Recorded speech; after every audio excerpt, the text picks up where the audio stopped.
Kisah selanjutnya, Mikraj Abu Yazid. Abu Yazid mengisahkan, dengan tatapan yang pasti aku memandang Allah setelah Dia membebaskan diriku dari semua makhluknya, menerangi diriku dengan cahayanya, membukakan keajaiban-keajaiban rahasianya dan menunjukkan kebesarannya kepadaku. Setelah menatap Allah aku pun memandang diriku sendiri dan merenungi rahasia serta hakikat diriku ini.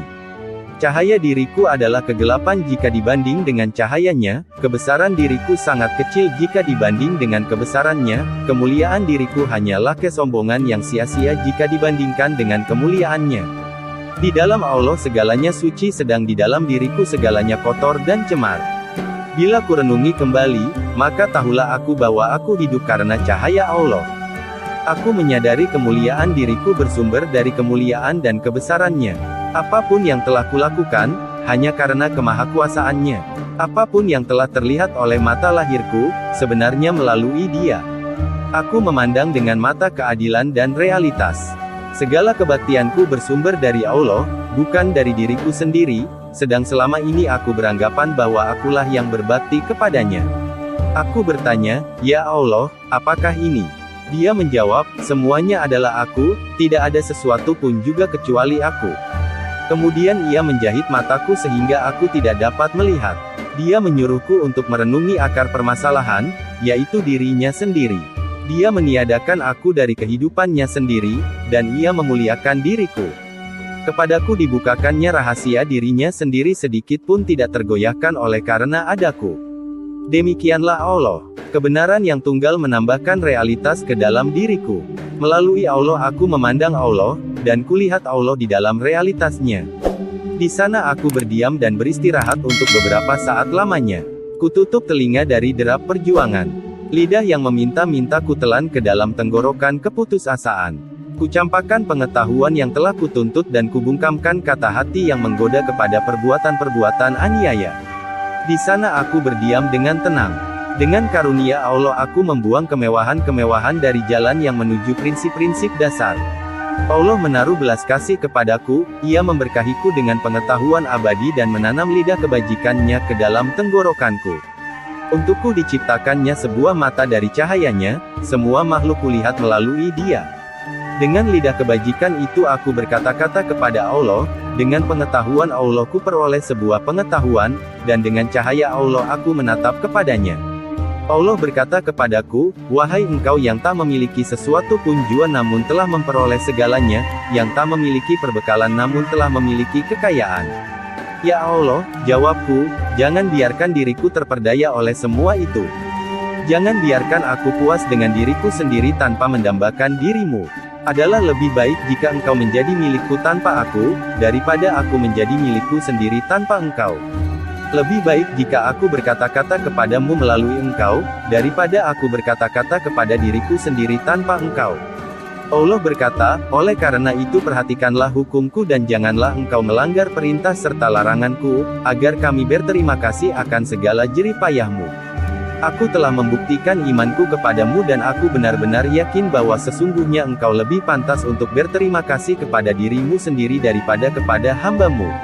Bahkan seandainya engkau mengutuk diriku ini, engkau bebas dari segala perbuatan aniaya. Dari siapakah engkau belajar? Tanya Allah. Ia yang bertanya lebih tahu dari ia yang ditanya, jawabku. Karena ia adalah yang dihasratkan dan yang menghasratkan, yang dijawab dan yang menjawab. Setelah dia menyaksikan kesucian hatiku yang terdalam, aku mendengar seruan puas dari Allah. Dia mencap diriku dengan cap kepuasannya. Dia menerangi diriku, menyelamatkanku dari kegelapan hawa nafsu dan kecemaran jasmani. Aku tahu bahwa melalui Dialah aku hidup dan karena kelimpahannya lah aku bisa menghamparkan permadani kebahagiaan di dalam hatiku. Mintalah kepadaku segala sesuatu yang engkau kehendaki, kata Allah. Engkaulah yang kuinginkan, jawabku, karena engkau lebih dari kelimpahan, lebih dari kemurahan dan melalui engkau telah kudapatkan kepuasan di dalam engkau. Karena engkau adalah milikku, telah kugulung catatan-catatan kelimpahan dan kemurahan. Janganlah engkau jauhkan aku dari dirimu dan janganlah engkau berikan kepadaku sesuatu yang lebih rendah daripada engkau. Beberapa lama dia tak menjawab. Kemudian sambil meletakkan mahkota kemurahan hati ke atas kepalaku, berkatalah dia, Kebenaranlah yang engkau ucapkan dan realitaslah yang engkau cari, karena itu engkau menyaksikan dan mendengarkan kebenaran. Jika aku telah melihat, kataku pula, melalui engkaulah aku melihat, dan jika aku telah mendengar, melalui engkaulah aku mendengar. Setelah engkau, barulah aku mendengar. Kemudian kuucapkan berbagai pujian kepadanya.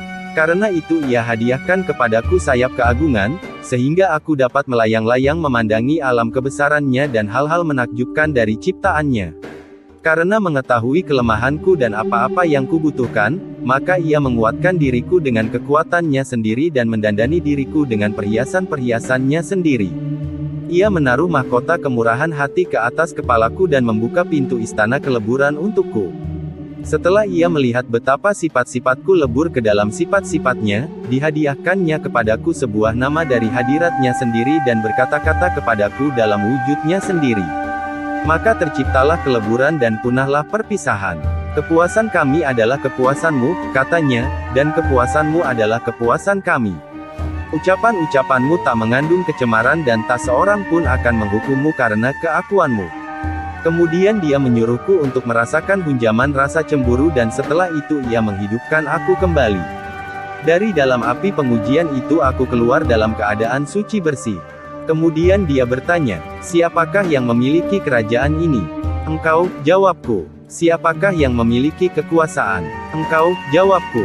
Siapakah yang memiliki kehendak? Engkau, jawabku. Karena jawaban-jawabanku itu persis seperti yang didengarkan pada awal penciptaan, maka ditunjukkannya kepadaku betapa jika bukan karena belas kasihnya, alam semesta tidak akan pernah tenang, dan jika bukan karena cintanya segala sesuatu telah dibinasakan oleh kemahaperkasaannya. Dia memandangku dengan mata yang maha melihat melalui medium yang maha memaksa, dan segala sesuatu mengenai diriku sirna tak terlihat. Di dalam kemabukan itu setiap lembahku terjuni. Kulumatkan tubuhku ke dalam setiap wadah gejolak api cemburu. Kupacu kuda pemburuan di dalam hutan belantara yang luas. Kutemukan bahwa tidak ada yang lebih baik daripada kepapaan dan tidak ada yang lebih baik daripada ketidakberdayaan. Tiada pelita yang lebih terang daripada keheningan dan tiada kata-kata yang lebih merdu daripada kebisuan. Aku menghuni istana keheningan, aku mengenakan pakaian ketabahan, sehingga segala masalah terlihat sampai ke akar-akarnya. Dia melihat betapa jasmani dan rohaniku bersih dari kilasan hawa nafsu, kemudian dibukakannya pintu kedamaian di dalam dadaku yang kelam dan diberikannya kepadaku lidah keselamatan dan ketauhidan. Kini telah kumiliki sebuah lidah rahmat nan abadi, sebuah hati yang memancarkan nur ilahi, dan mata yang telah ditempa oleh tangannya sendiri. Karena dialah aku berbicara dan dengan kekuasaannya lah aku memegang. Karena melalui dia aku hidup, maka aku tidak akan pernah mati. Karena telah mencapai tingkat keluhuran ini maka isyaratku adalah abadi, ucapanku berlaku untuk selama-lamanya, lidahku adalah lidah tauhid dan ruhku adalah ruh keselamatan. Aku tidak berbicara mengenai diriku sendiri sebagai seorang pengkhotbah dan aku tidak berbicara melalui diriku sendiri sebagai seorang pemberi peringatan. Dialah yang menggerakkan lidahku sesuai dengan kehendaknya sedang aku hanyalah seseorang yang menyampaikan. Sebenarnya yang berkata-kata ini adalah dia, bukan aku. Setelah memuliakan diriku dia berkata, hamba-hambaku ingin bertemu denganmu. Bukanlah keinginanku untuk menemui mereka, jawabku. Tetapi jika engkau menghendakiku untuk menemui mereka, maka aku tidak akan menentang kehendakmu. Hiaslah diriku dengan keesaanmu, sehingga apabila hamba-hambamu memandangku yang terpandang oleh mereka adalah ciptaanmu. Dan mereka akan melihat sang pencipta semata-mata, bukan diriku ini. Keinginanku ini dikabulkannya. Ditaruhnya mahkota kemurahan hati ke atas kepalaku dan ia membantuku mengalahkan jasmaniku. Setelah itu dia berkata, temuilah hamba-hambaku itu. Aku pun berjalan selangkah menjauhi hadiratnya. Tetapi pada langkah yang kedua aku jatuh terjerumus. Terdengarlah olehku seruan, bawalah kembali kekasihku kemari, ia tidak dapat hidup tanpa aku dan tidak ada satu jalan pun yang diketahuinya kecuali jalan yang menuju aku. Setelah aku mencapai taraf peleburan ke dalam keesaan, itulah saat pertama aku menatap Yang Maha Esa. Bertahun-tahun lamanya aku mengelana di dalam lembah yang berada di kaki bukit pemahaman, kisah Abu Yazid. Akhirnya aku menjadi seekor burung dengan tubuh yang berasal dari keesaan dan dengan sayap keabadian. Terus-menerus aku melayang-layang di angkasa kemutlakan. Setelah terlepas dari segala sesuatu yang diciptakannya, aku pun berkata, aku telah sampai kepada Sang Pencipta. Kemudian kutengadahkan kepalaku dari lembah kemuliaan. Dahagaku kupuaskan seperti yang tak pernah terulang di sepanjang zaman. Kemudian selama 30.000 tahun aku terbang di dalam keleburannya yang luas, 30.000 tahun di dalam kemuliaannya dan selama 30.000 tahun di dalam keesaannya. Setelah berakhir masa 90.000 tahun terlihatlah olehku Abu Yazid, dan segala yang terpandang olehku adalah aku sendiri. Kemudian aku jelajahi 4.000 padang belantara. Ketika sampai ke akhir penjelajahan itu terlihatlah olehku bahwa aku masih berada pada tahap awal kenabian. Maka kulanjutkan pula pengembaraan yang tak berkesudahan itu untuk beberapa lama, aku katakan, tidak ada seorang manusia pun yang pernah mencapai kemuliaan yang lebih tinggi daripada yang telah kucapai ini. Tidak mungkin ada tingkatan yang lebih tinggi daripada ini. Tetapi ketika kutajamkan pandangan ternyata kepalaku masih berada di tapak kaki seorang nabi. Maka sadarlah aku bahwa tingkat terakhir yang dapat dicapai oleh manusia-manusia suci hanyalah sebagai tingkatan awal dari kenabian. Mengenai tingkat terakhir dari kenabian tidak dapat kubayangkan. Kemudian ruhku menembus segala penjuru di dalam kerajaan Allah. Surga dan neraka ditunjukkan kepada ruhku itu tetapi ia tidak peduli. Apakah yang dapat menghadang dan membuatnya peduli? Semua sukma yang bukan nabi yang ditemuinya tidak diperdulikannya. Ketika ruhku mencapai sukma manusia kesayangan Allah, Nabi Muhammad Shallallahu Alaihi Wasallam, terlihatlah olehku 100.000 lautan api yang tiada bertepi dan 1.000 tirai cahaya. Seandainya kucercahkan kaki ke dalam yang pertama di antara lautan-lautan api itu, niscaya aku hangus binasa. Aku sedemikian gentar dan bingung sehingga aku jadi sirna. Tetapi betapapun besar keinginanku, aku tidak berani memandang tiang perkemahan Muhammad, Rasulullah. Walaupun aku telah berjumpa dengan Allah, tetapi aku tidak berani berjumpa dengan Muhammad. Kemudian Abu Yazid berkata, Ya Allah, segala sesuatu yang telah terlihat olehku adalah aku sendiri. Bagiku tiada jalan yang menuju kepadamu selama aku ini masih ada. Aku tidak dapat menembus keakuan ini, apakah yang harus kulakukan? Maka terdengarlah perintah, untuk melepaskan keakuanmu itu ikutilah kekasih kami, Muhammad si orang Arab. Usaplah mata dengan debu kakinya dan ikutilah jejaknya. Selanjutnya Abu Yazid dan Yahya bin Mu'az. Yahya bin Mu'az menulis surat kepada Abu Yazid, apakah katamu mengenai seseorang yang telah meneguk secawan arak dan menjadi mabuk tiada henti-hentinya? Aku tidak tahu, jawab Abu Yazid. Yang ku ketahui hanyalah bahwa di sini ada seseorang yang sehari semalam telah mereguk isi samudera luas yang tiada bertepi namun masih merasa haus dan dahaga. Yahya bin Mu'az menyurati lagi, ada sebuah rahasia yang hendak kukatakan kepadamu tetapi tempat pertemuan kita adalah di dalam surga. Di sana, di bawah naungan pohon tuba akan kukatakan rahasia itu kepadamu. Bersamaan surat itu dia kirimkan sepotong roti dengan pesan, Syekh harus memakan roti ini karena aku telah membuatnya dari air Zam-Zam. Di dalam jawabannya Abu Yazid berkata mengenai rahasia yang hendak disampaikan Yahya itu, mengenai tempat pertemuan yang engkau katakan, dengan hanya mengingatnya, pada saat ini juga aku dapat menikmati surga dan pohon tuba. Tetapi roti yang engkau kirimkan itu tidak dapat kunikmati. Engkau memang mengatakan air apa yang telah engkau pergunakan, tetapi engkau tidak mengatakan bibit gandum apa yang telah engkau taburkan. Maka Yahya bin Mu'az ingin sekali mengunjungi Abu Yazid. Ia datang pada waktu sholat Isya. Yahya berkisah sebagai berikut. Aku tidak mau mengganggu Syekh Abu Yazid. Tetapi aku pun tidak dapat bersabar hingga pagi. Maka pergilah aku ke suatu tempat di padang pasir di mana aku dapat menemuinya pada saat itu seperti yang dikatakan orang-orang kepadaku. Sesampainya di tempat itu terlihat olehku Abu Yazid sedang sholat Isya. Kemudian ia berdiri di atas jari-jari kakinya sampai keesokan harinya. Aku tegak terpana menyaksikan hal ini. Sepanjang malam ku dengar Abu Yazid berdoa. Ketika fajar tiba, ku dengar Abu Yazid berkata di dalam doanya, aku berlindung kepadamu dari segala hasratku untuk menerima kehormatan-kehormatan ini. Setelah sadar, Yahya mengucapkan salam kepada Abu Yazid dan bertanya apakah yang telah dialaminya pada malam tadi. Abu Yazid menjawab, lebih dari 20 kehormatan telah ditawarkan kepadaku. Tetapi tak satu pun yang kuinginkan karena semuanya adalah kehormatan-kehormatan yang membutakan mata. Guru, mengapakah engkau tidak meminta pengetahuan mistik? karena bukankah dia raja di antara sekalian raja dan pernah berkata, mintalah kepadaku segala sesuatu yang engkau kehendaki, Yahya bertanya. Diamlah, sela Abu Yazid. Aku cemburu kepada diriku sendiri yang telah mengenalnya, karena aku ingin tiada sesuatu pun kecuali dia yang mengenal dirinya. Mengenai pengetahuannya, apakah peduliku?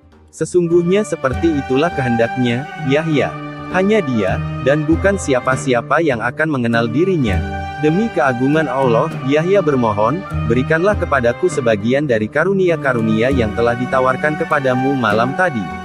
Seandainya engkau memperoleh kemuliaan Adam, kesucian Jibril, kelapangan hati Ibrahim, kedambaan Musa kepada Allah, kekudusan Isa, dan kecintaan Muhammad, niscaya engkau masih merasa belum puas.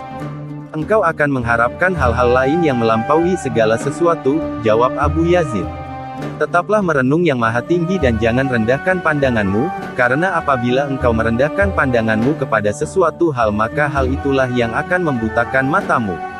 Selanjutnya Abu Yazid dan seorang muridnya. Ada seorang pertapa di antara tokoh-tokoh suci terkenal di Bustom, ia mempunyai banyak pengikut dan pengagum, tetapi ia sendiri senantiasa mengikuti pelajaran-pelajaran yang diberikan oleh Abu Yazid.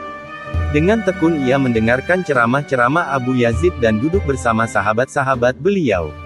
Pada suatu hari berkatalah ia kepada Abu Yazid, pada hari ini genaplah 30 tahun lamanya aku berpuasa dan memanjatkan doa sepanjang malam sehingga aku tidak pernah tidur. Namun, pengetahuan yang engkau sampaikan ini belum pernah menyentuh hatiku. Walau demikian aku percaya kepada pengetahuan itu dan senang mendengarkan ceramah-ceramahmu. Walaupun engkau berpuasa siang malam selama 300 tahun, sedikit pun dari ceramah-ceramahku ini tidak akan dapat engkau hayati. Mengapakah demikian? Tanya si murid. Karena matamu tertutup oleh dirimu sendiri, jawab Abu Yazid. Apakah yang harus kulakukan? Tanya si murid pula. Jika kukatakan, pasti engkau tidak mau menerimanya. Akan kuterima. Katakanlah kepadaku, agar kulakukan seperti yang engkau petuahkan. Baiklah, jawab Abu Yazid. Sekarang ini juga cukurlah janggut dan rambutmu. Tanggalkan pakaian yang sedang engkau kenakan ini dan gantilah dengan cawat yang terbuat dari bulu domba. Gantungkan sebungkus kacang di lehermu, kemudian pergilah ke tempat ramai. Kumpulkan anak-anak sebanyak mungkin dan katakan kepada mereka, akan kuberikan sebutir kacang kepada setiap orang yang menamparkan kepalaku. Dengan cara yang sama pergilah berkeliling kota, terutama sekali ke tempat-tempat di mana orang-orang sudah mengenalmu. Itulah yang harus engkau lakukan. Maha besar Allah. Tiada Tuhan kecuali Allah, cetus si murid setelah mendengar kata-kata Abu Yazid itu. Jika seorang kafir mengucapkan kata-kata itu niscaya ia menjadi seorang muslim, kata Abu Yazid. Tetapi dengan mengucapkan kata-kata yang sama engkau telah mempersekutukan Allah. Mengapa begitu? Tanya si murid. Karena engkau merasa bahwa dirimu terlalu mulia untuk berbuat seperti yang telah kukatakan tadi. Kemudian engkau mencetuskan kata-kata tadi untuk menunjukkan bahwa engkau adalah seorang penting, bukan untuk memuliakan Allah. Dengan demikian bukankah engkau telah mempersekutukan Allah? Saran-saranmu tadi tidak dapat kulaksanakan. Berikanlah saran-saran yang lain, si murid berkeberatan. Hanya itulah yang dapat kusarankan, Abu Yazid menegaskan. Aku tak sanggup melaksanakannya, si murid mengulangi kata-katanya. Bukankah telah aku katakan bahwa engkau tidak akan sanggup untuk melaksanakannya dan engkau tidak akan menuruti kata-kataku, kata Abu Yazid. Anekdot-anekdot mengenai diri Abu Yazid. Abu Yazid berkata, 12 tahun lamanya aku menjadi pandai besi bagi diriku sendiri. Kulemparkan diriku ke dalam tungku disiplin sampai merah membara di dalam nyala ikhtiar yang keras. Kemudian kutaruh diriku ke atas alas penyesalan, lalu kupukul dengan martil pengutukan diri sendiri, sehingga akhirnya dapatlah kutempa sebuah cermin diriku sendiri. 5 tahun lamanya aku menjadi cermin diriku sendiri dan cermin itu senantiasa kupoles dengan segala macam kebaktian dan kepatuhan kepada Allah. Setelah itu setahun lamanya aku menatapi bayanganku sendiri di dalam cermin itu dan terlihatlah olehku betapa di pinggangku melilit sabuk kesesatan, kegenitan dan pemujaan diri sendiri yang hanya dimiliki oleh orang-orang kafir. Hal itu adalah karena aku membanggakan kepatuhan-kepatuhanku itu dan memuji perbuatan-perbuatanku tersebut. 5 tahun lamanya aku bersusah payah sehingga sabuk itu terlepas dari pinggangku, dan jadilah aku seorang muslim yang baru. Aku memandangi semua hamba Allah dan tampaklah olehku bahwa mereka semua mati. 4 kali kuucapkan Allahu Akbar di atas jasad-jasad mereka, dan setelah dengan pertolongan Allah aku menguburkan mereka tanpa menyeret-nyeret tubuh mereka, berjumpalah aku dengan Allah. Anekdot mengenai Abu Yazid selanjutnya. Setiap kali Abu Yazid tiba di depan sebuah masjid, sesaat lamanya ia akan berdiri terpaku dan menangis. "Mengapa engkau selalu berlaku demikian?" tanya seseorang kepadanya. "Aku merasa diriku sebagai seorang wanita yang sedang haid. Aku merasa malu untuk masuk dan mengotori masjid," jawabnya. Gimana tanggapan Anda tentang kisah ini? Oh ya, jangan lupa subscribe dan ketuk loncengnya, agar bisa mengikuti kisah-kisah update terbaru. Mudah-mudahan dengan izin Allah bisa menghidupkan hati yang mati dan menumbuh suburkan semangat untuk ibadah. Amin ya Allah.